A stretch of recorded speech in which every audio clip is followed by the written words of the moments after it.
अच्छा भैया ध्यान दें, हम विजेंद्र गिरी तमाम भोजपुरिया समाज के हार्दिक अभिनंदन बा।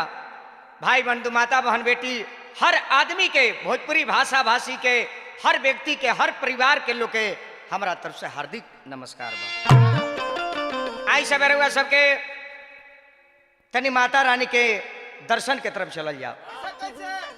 माई जगदम्बा के अवतार के कारण ये धरती पर माई कब से अली, काहे वैली, आ केकरा वजह से अली, यह कथा रुआ सबके समक्ष हमनी भेजा तानी। अगर कोनो प्रकार के हमनी कलाकार से कमी होकर वह सब क्षमा करब। फिर एक बार बार बार भोजपुरी समाज के हार्दिक नमस्कार। तारकेश्वर जी, इस संसार में सबसे उत्तम माई के ममता होला। प्रमाण मिला था कि जब जब ये धरती पर अत्याचार होला वह माता के अवतार होला। शक्ति एक, रूप अनेक, शक्ति एक। बाबू ओह माई के एगो भजन याद पड़ गई पहले। ओम जयंती मंगला काली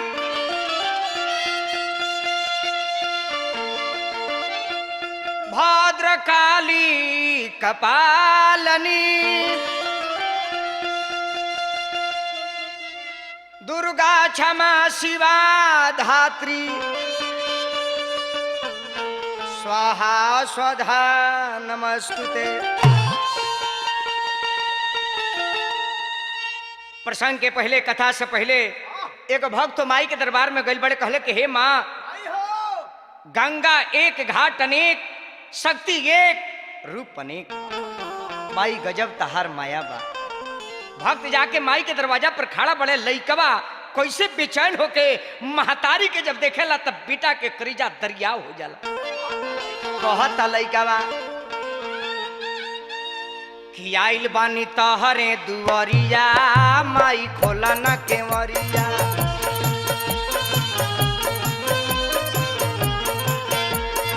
आइल बानी तहरे दुआरिया, माता खोला न केवरिया।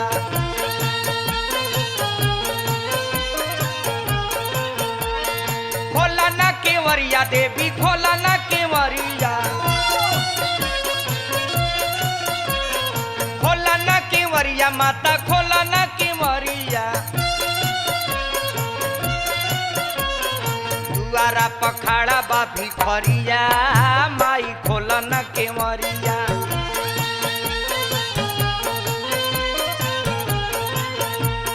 दुआरा पखाड़ा बा भिखरिया, माई खोला न केवरिया।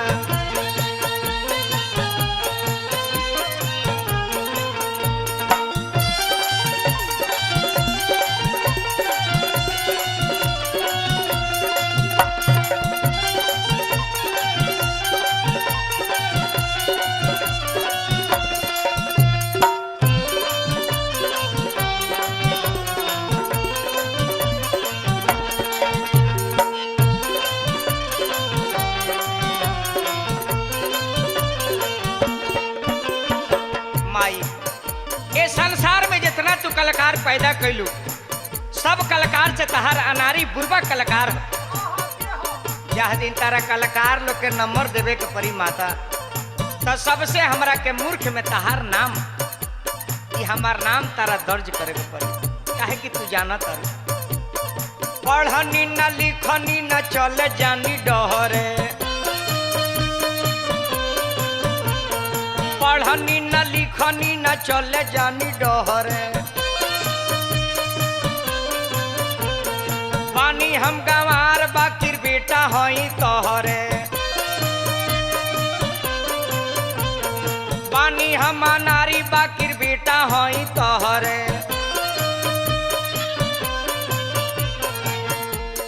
माई फेरी दाना दाया के नजरिया माई खोला न केवरिया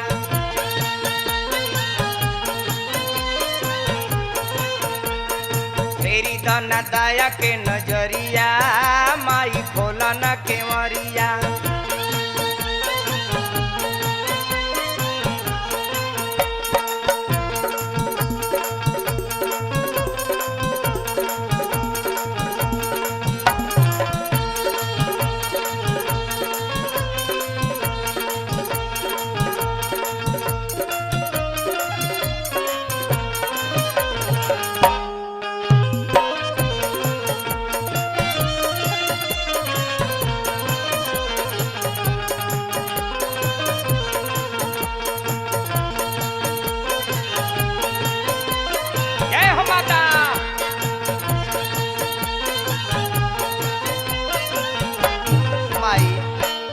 जानता भाव बाबे भीतरी स्वभाव है नारी भाव बाबे भीतरी स्वभाव है नारी हम ताहर बेटा हई तू महतारी हम तोहर बेटा हई तू महतारी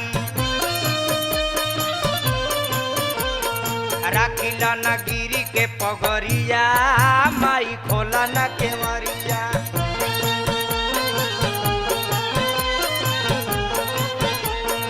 आइल बानी तोहरे दुआरिया माता खोला न केवरिया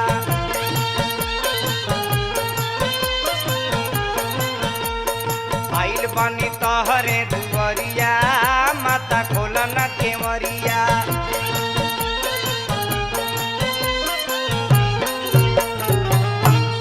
अब आई अब माता रानी के तनी प्रसंग के तरफ चल जाओ माई ये संसार में कैसे ली कैसे धरती पैली आ राक्षस के संहार कैसे माता रानी कैली एक समय के बाद तारकेश्वर जी श्रोता समाज थोड़ा ध्यान से सुनी बहुत रहुआ सब कैसे बहुत ऑडियो वीडियो देखो नहीं लेकिन माता रानी के चरण में गोता लगाई ये सृष्टि का रचवैया हो ये संसार के भवसागर से खेवैया वो समय के बात बा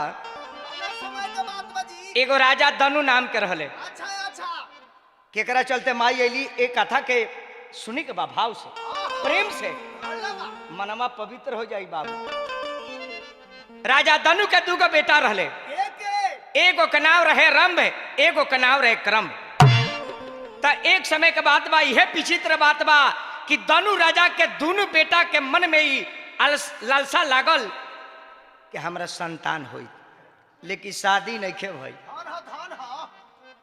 तो दोनों भाई अपना घर से चलने रम जो रहे वो बट वृक्ष के नीचे एगो दूध के पेड़ रहे वो पेड़ के जड़ी पर बैठ के आप बेटा खाती अग्नि देवता के आवाहन करके आप पूजा करे लगल आज जौन करम रहे वो पंचगव नदी के बीच में जाके बेटा खाती तपस्या करे लगल कथा देखी कैसे होता एक के वजह से माई आदि शक्ति कैसे दुनिया में आओ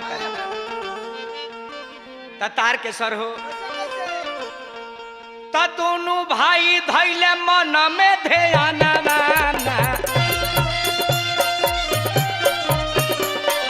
दोनों भाई धैले मन में ध्यान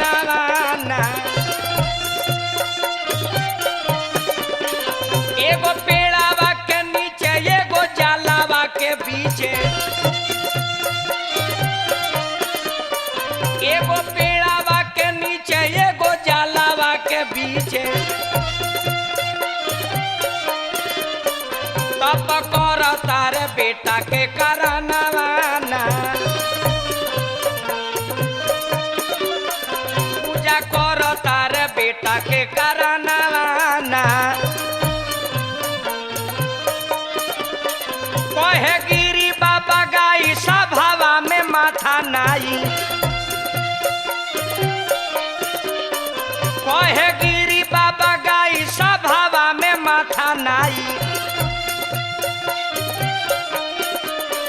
चेला मुड़ले बाड़े गौतम तूफाना चेला मुड़ले बाड़े गौतम तूफाना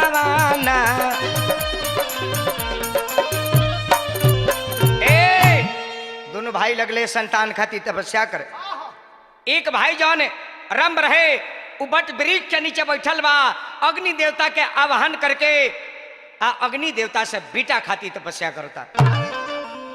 आ जौन कर्म रहे उ जाके जलवा के अंदर बैठ के आ बेटा खातिर पूजा करेला। तब बाबूया रे ई बात इतना ना घोर तपस्या ई दोनों जना कैले कर्म जौन रहे इतना तपस्या कैलस इंद्र भगवान के इंद्रासन डोले लागल। इंद्र भगवान के चिंता हो गई कि हो सकता कि हमरा गद्दी पर उराज करे लागो। तो इंद्र देवता कैले का तब्राह के रूपावर धैले अरे पनिया में आई रे गई आय हाय हाय किया हो मोरे राम किया हो मोरे राम अरे धई के टंगरिया लगल घुमा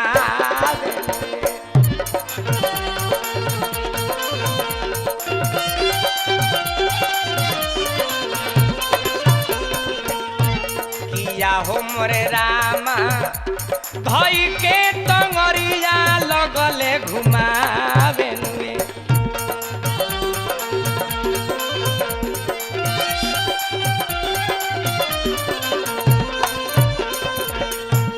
इंद्रदेव जल में गईले करम के पैर धैले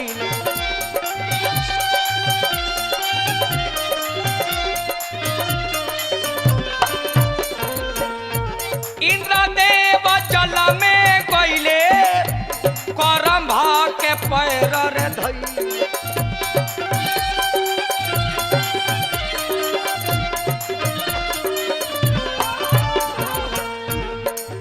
हो मोरे रामा करम कति हले हामुआइए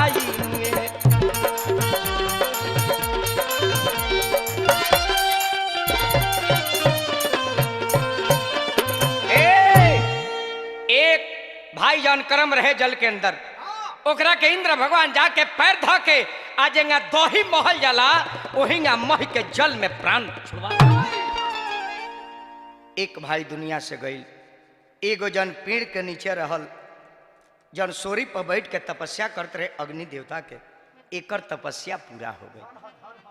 तब तक ले अग्नि देवता प्रकट हो गए कहले कि वर मांगो वर मांगो वर मांगो काहे खातिर हमरा के आवाहन कैले बड़ तो कहत रहे अग्नि देवता का कि अरे मंगबे त मंगबे रे बबुआ अरे हमारा अरे से हो बारदान कि मंगबे त मंगबे रे बबुआ। अग्नि देवता कहले कि हे रंभ हम तरह पर प्रसन्न बानी खुश बानी हमार आवाहन करके पूजा कैले बड़ो बोला तहरा इच्छा का बा। कहता कि हे बाबा यही खातिर पूजा करतानी यदि रुआ प्रसन्न बानी हमरा पर खुश बानी तो हमरा के यह वरदान दी का कि अरे सुनबा त सुनबा ये बाबा हो हमारो हो बाजाना।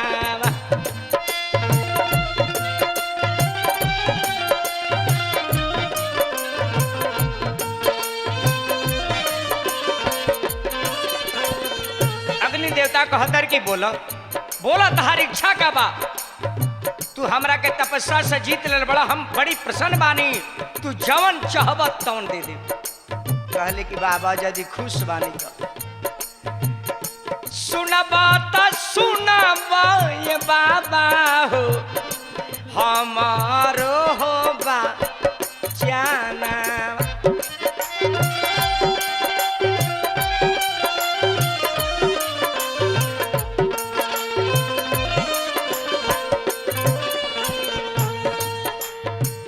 बेटा के करानावा पुत्र के करानावा, बेटा के करानावा ये बाबा हो लवनी हो ध्याना।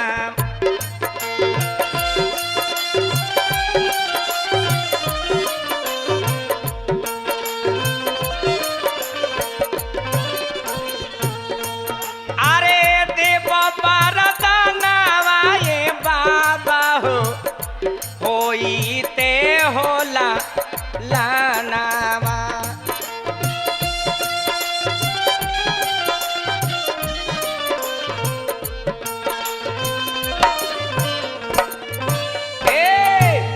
अग्नि देवता कहल के एवं मस्तु जमन चाहबा तन होई तारा संतान होई होई होई।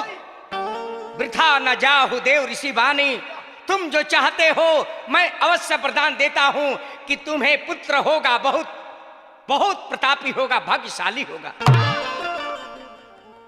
तब राम कहता कि बाबा वरदान रहुआ दे देहनी, खुश बानी, हमारी इच्छा के पूरा कहनी, लेकिन लड़का हमरा संतान होई कैसे, पुत्र होई कैसे, हम तो शादिये नहीं कैले।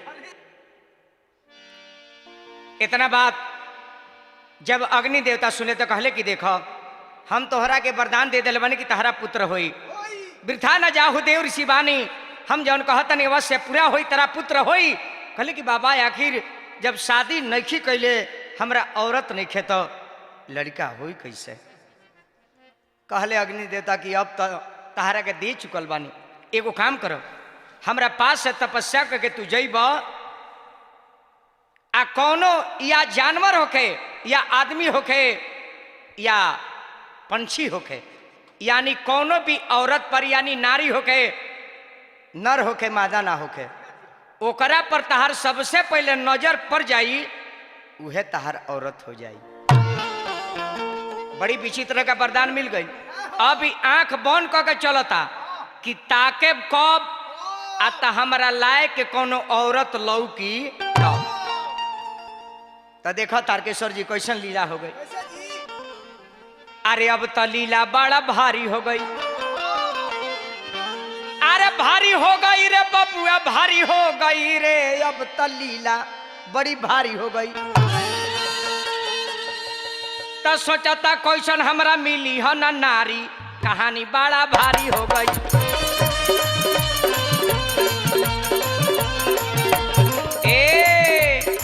कैसन मिली हो ना देखो हमरा नारी, कहानी बड़ा भारी हो गई।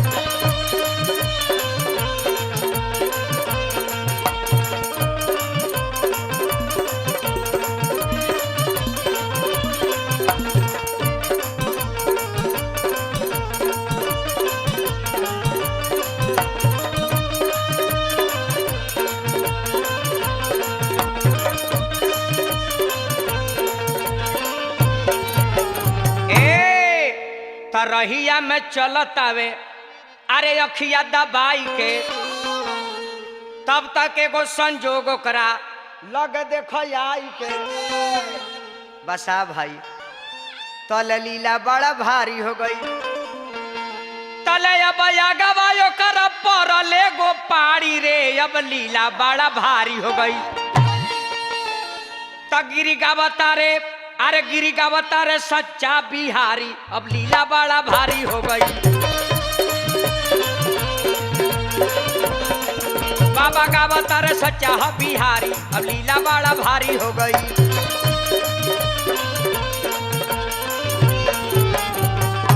आंख बंद करके रास्ता चलता, सोचता कि देखे कब आता हमरा मन जोगे औरत कोनो दिखाई दी तब।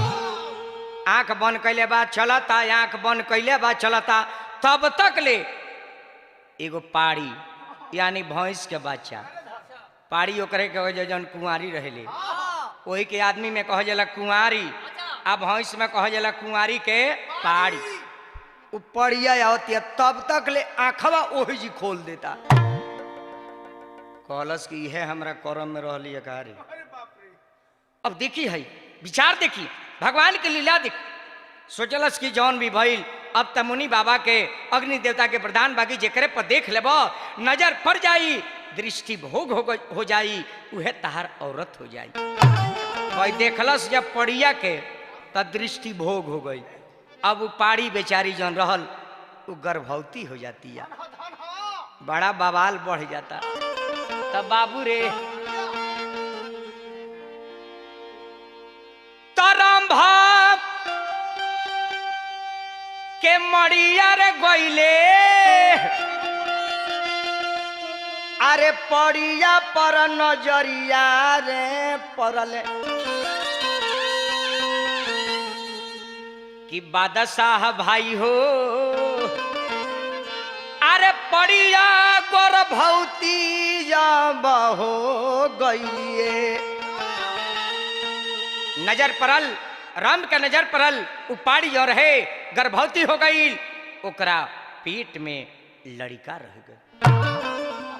देखो एकरा चलते कैसे माई के अवतार भइल, कैसे माई ये सृष्टि में, कैसे माई मृतलोक में आके ये धरती के बोझा के हर तारी। अब देखिए एक जनसंख्या आगे बढ़ के कितना महतारी के संगे वो आज शक्ति के संगे अत्याचार बढ़लस, जमुना से माई के आवे के पड़ गए। बाबू एकरा पहले तने को भजन ले ला माई के, काहे कि माई के आवल जरूरी बा।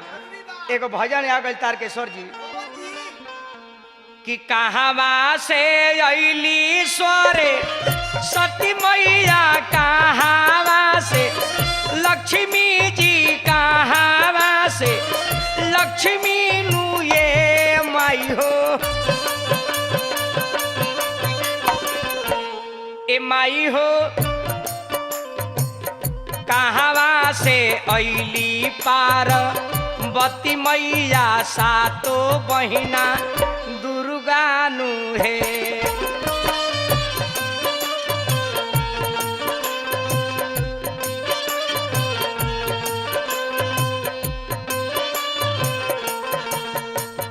वो भैंस वो पाड़ी गर्भवती हो गई बिया, वो पाड़ी के पीछे पीछे रम जन आगे आगे पाड़ी चलतिया, पीछे से ही रम जाता रे। कल की जाए तो भला है बुरा है बस अपना औरत है, यही धर्म पत्नी। अब रउआ एकरा आगे मिली कि आखिर पाड़ी रहे कौन जौन एकरा से आके तकड़ा गई, तब रउआ के बताए कि माई के अवतार काहे भई। ए माई हो कहावा से अइली पार बती मैया, सातो बहिना दुर्गा नु है।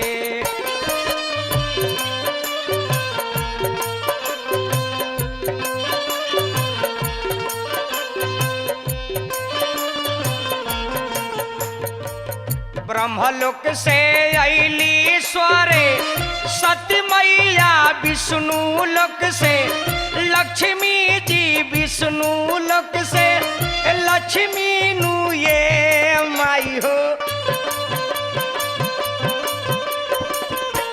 ए माई हो शिवलोक से अइली पार बती मैया, सातो बहिना दुर्गा नु है।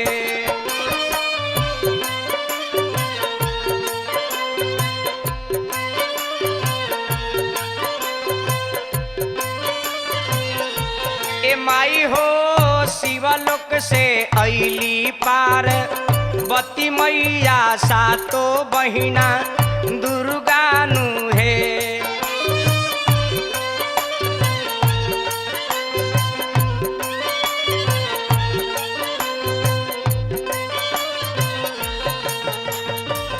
कहावा बैठई बस्वरे सती मैया, कहावा में लक्ष्मी जी, कहावा में लक्ष्मी नु ये माई हो,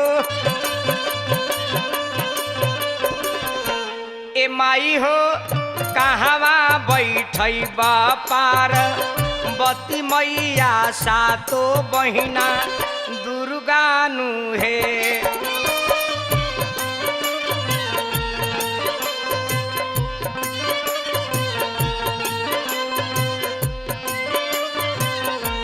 ए माई हो कहवा बैठई बापार बती मैया सातो बहिना दुर्गानु हे।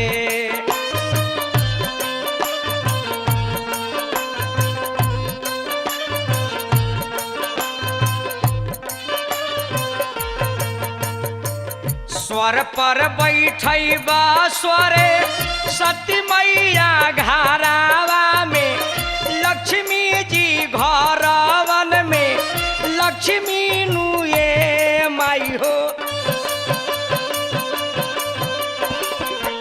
ए माई हो कलशा बैठई बापार बती मैया सातो बहिना दुर्गानु हे।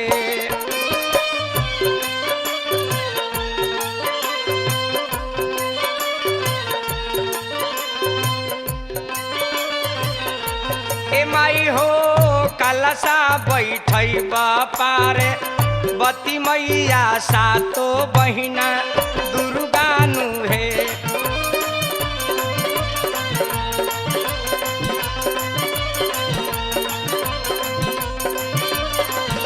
ए माई हो कलशा बैठई बापार बती मैया सातो बहिना दुर्गानु हे।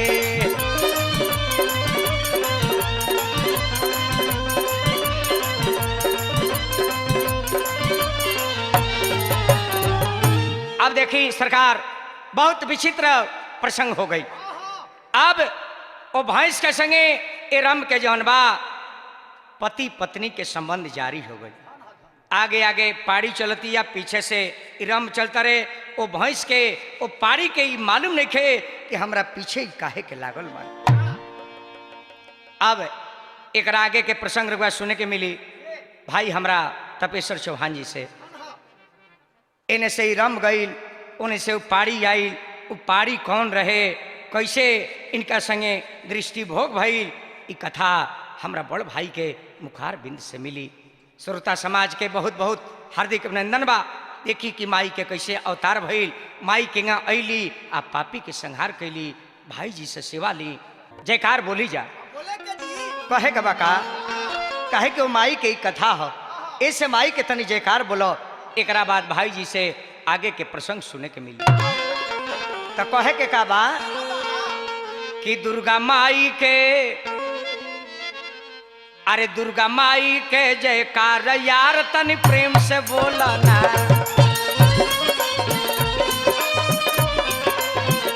दुर्गा माई के जयकार यार तनी प्रेम से बोला ना। बोला हो पंच सभे ताली बजा के बोलो। अरे प्रेम से बोला ना नैनवा खोल के बोला ना।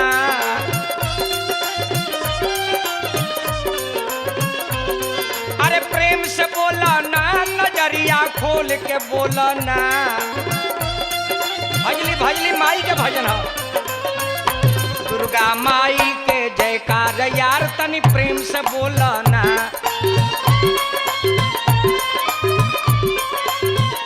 माता रानी के जयकार यार तनी प्रेम से बोला ना।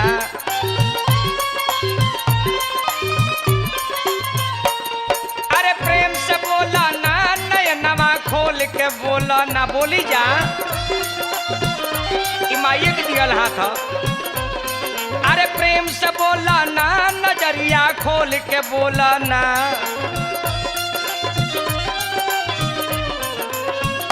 देवी माई के जयकार यार तनी प्रेम से बोला ना।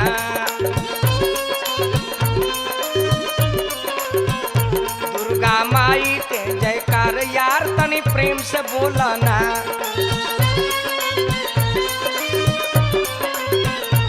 दुर्गा माई के जयकार यार तनी प्रेम बोली जा। भाई बंधु बोली बोलिए माता रानी की।